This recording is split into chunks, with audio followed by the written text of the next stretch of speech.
Before real estate, nasa BPO ako. Night shift, toxic calls, sakto lang ang sahod. Tapos one day, habang nag-scroll ako sa Facebook, may ad na lumabas. Gusto mo ba ng 70K monthly income at time freedom? Mag-real estate ka! Boom, sakto. Sino ba naman ang di magka-interesa, di ba? Nag-attend ako ng orientation. Ang daming hype.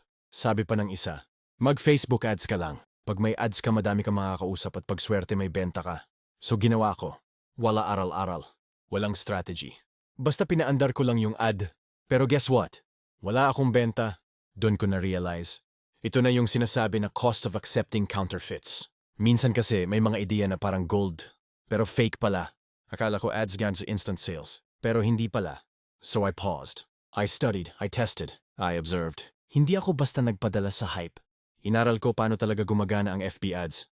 Tinest ko audience, creatives, copy at tamang timpla ng ad set. At doon pa lang nagsimula yung tunay na results. Ngayon, ang tripping at valid lead gen tuloy-tuloy.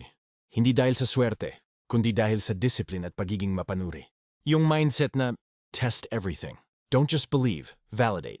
Hindi ako nakabenta dahil nagrun ako ng ads.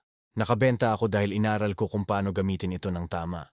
Hindi ako basta nadala sa hype. Mas pinili kong maintindihan bago maniwala.